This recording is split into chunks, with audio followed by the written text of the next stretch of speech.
Oh man, we got to break this down. Browns insider leaks. Jim Harbaugh is not coming to Cleveland. He wants full control, $20 million a year, $10 million staff, and he wants full control, and he wants to bring in his own general manager. I told you guys already that Andrew Berry keeping his job would stop some coaches from wanting to come to the Cleveland Browns. And now it's also being leaked the Browns' backup plan. I believe they should go get Mike McDaniel, but the Browns are looking elsewhere as well. The backup options I'm not happy about. I'm not going to lie to you. We got to break this down. Welcome to Keep the Vision. Make sure you like, comment, subscribe, share the channel, hit that bell notification, and hype the video. Let's get right into things. So, Tony Grossi leaked what John Harbaugh would be looking for to join any team, not just the Browns. So this isn't Cleveland specific.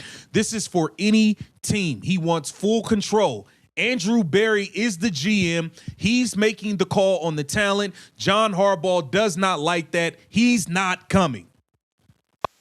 I talked to a league insider who speculates on what he's heard about Harbaugh's prerequisites to even be interested in your job. Okay.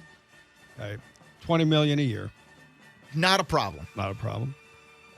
$10 million assistant coach budget. Not a problem. Okay. Total authority over the roster. And also would like to select his own guy to lean on, personnel guy. Okay. Which means he would like to bring in his own general manager. So that means Browns will have to get rid of Andrew Berry for John Harbaugh to even consider coming to the Cleveland Browns, and that's not happening, which is why he's not even entertaining. Okay, so would he be making the draft picks? Like, you're going to ask this guy? That kind of makes me feel uneasy. Does he want more say over the roster than what he had in Baltimore? Yes. Ooh. Which would be a total change in the structure here. I think there are 4 definite candidates for Harbaugh to end up.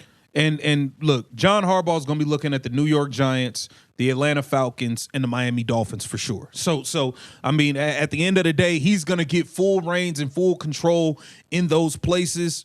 So you can forget about him in Cleveland. Now, the backup plan is getting put out there. It's getting leaked. First one up on the backup plan is Dan Pritchard, offensive coordinator from the Cincinnati Bengals. I don't like this. I don't like this at all. Dan Pritchard is not the play caller in Cincinnati. Zach Taylor is no different than Andy Reid in Kansas City. He calls the plays on offense. I don't give a damn who his offensive coordinator is. They don't dial up the plays. Andy Reid does. Zach Taylor calls the plays in Cincinnati, not Dan Pritchard. So I don't understand why he would be a part of the backup plan for not being able to land John Harbaugh.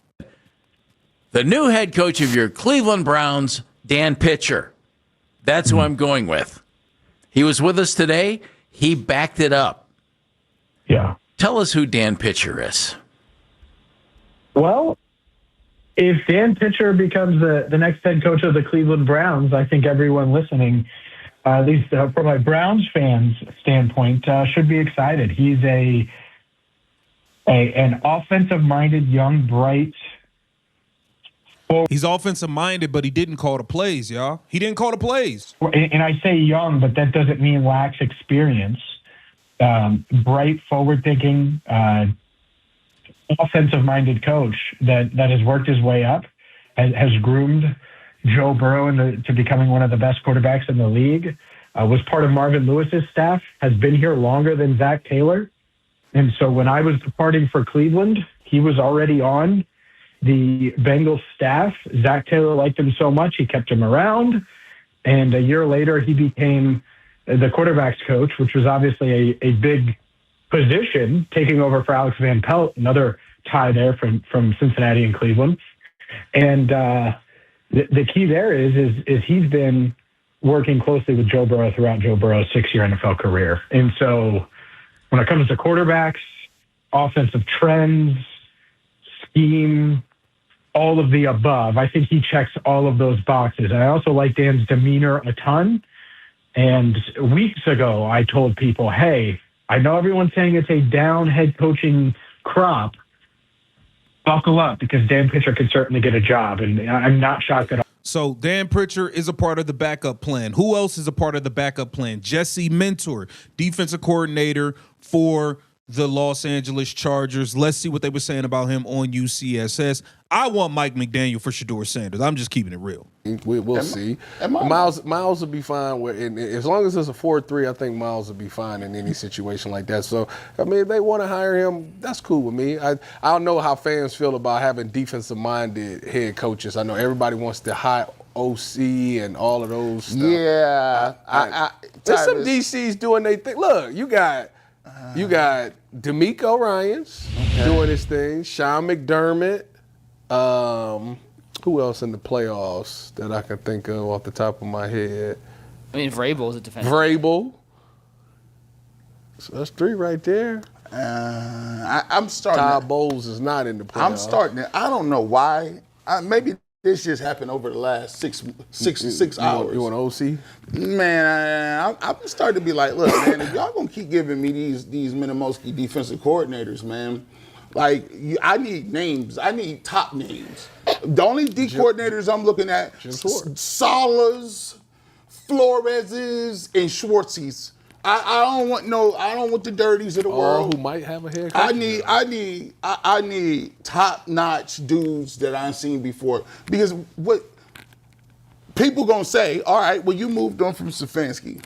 You did that to get the Bengals? Who's this guy's name? Pitcher. Pitcher. Like a baseball pitcher. Yeah, you gonna get him to do what? You know what? You know how. Yeah, that's what I'm saying, G. Bush. That's what I'm saying, G. Bush. This dude don't even call the plays in Cincinnati. Zach Taylor is like I don't get it. I don't get it, man.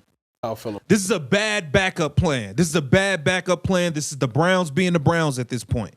About that. Hey, G, real quick, just on Minter, because then we'll get to the whole Schwartz and other stuff. But do you like Minter as a candidate, or are you against a first-time head coach from the defensive side of the football? Man, no, I don't. That's not the profile I'm looking for. I'm not looking for a first-time head coach, defensive coordinator. That's too far off the realm of what we need.